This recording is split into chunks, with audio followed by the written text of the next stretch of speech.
In the past, we've published many videos on toxic family dynamics, and some of you have requested that we explore toxic sibling relationships. Our goal is to spread awareness of family dysfunctions and make this difficult topic more approachable. We know that many of our community members are young and may be experiencing domestic trouble. If you're in a situation where you cannot leave your dysfunctional household just yet, we pray for your safety and want you to know that you can receive help from professionals. In our description box below, we've provided some helpful resources that may come in handy, such as the National Domestic Violence Hotline. Remember, your priority is to keep yourself safe, and these resources can help you do just that. Here are 5 types of unhealthy sibling relationships. 1. The golden child and the scapegoat. These types of siblings often grow up with a parent who is either a narcissist, sociopath, or a psychopath. The golden child is the parent's favorite because they mirror their values, beliefs, and habits. The parent thinks in black and white and considers this child the good one. Since the parent lacks empathy themselves, the golden child does too. They were never yelled at nor punished for treating others with the same cruelty, so they assume it's correct behavior. Unlike the golden child, the scapegoat learns to question the parent's black and white thinking.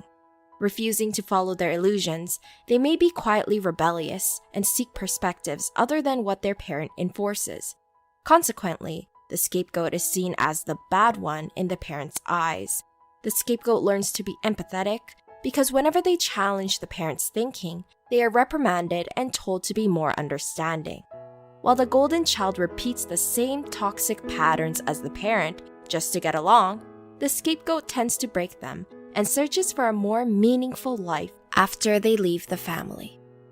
2. The royal brat and the wise owl. The royal brat is spoiled by the parents. They learn to get their way by being loud, manipulative, and stubborn.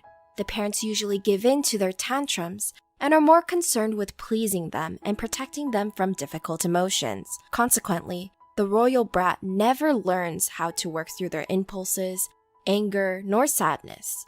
Meanwhile, the wise owl is the complete opposite of the royal brat. The wise owl is mature, responsible, and level-headed. Since the royal brat always gets their way without having to lift a finger, the wise owl has to achieve the same results through hard work. The royal brat tries to take the easy way out by pushing the wise owl to do things for them. But the wise owl refuses to yield. Consequently, the royal brat gives the wise owl a hard time. Whether the royal brat lacks emotional maturity, the wise owl is disciplined and reliable. 3. The bully and the victim.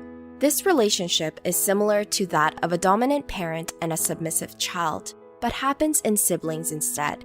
The bully in this scenario often has a challenging relationship with the parent and feels like they have no control over anything. So, they learn to be a bully and take out their anger and frustrations on their sibling instead, usually their younger one, who becomes the victim. The bully wants to come across as tough and intimidating, so they make the victim feel small and helpless by abusing them emotionally, verbally, and/or physically. 4. The addict and the enabler. This codependent type of relationship is propelled by an enabler who acts as a caretaker for an impaired sibling who usually struggles with addiction or mental illness. The enabler protects and takes responsibility for their sibling because they feel like their relationship or even their lives will fall apart if they don't. They often think they're looking out for them when they justify their actions, but in reality, it's only hurting the addict in the long run when their problem isn't confronted. Often, the addict and enabler already have parents who play similar roles, so they learn to mirror them. 5. The ghost and the hungry child. The ghost is someone who is emotionally distant from their whole family in general. They don't know how to cope with the chaos that happens every day behind closed doors, so they fade into the background. Meanwhile, the hungry child always longs to get a little closer to the ghost. They lack love and support from the family as a whole and yearn for someone to hold on to. The hungry child often hopes to find love from their sibling, but in the end, they're usually left with an empty void once again.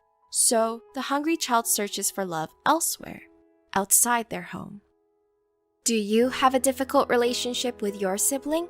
What other types of unhealthy sibling relationships do you know of? Share your thoughts with us, and if you have a special topic request you'd like us to explore next, make sure to let us know in the comments section below.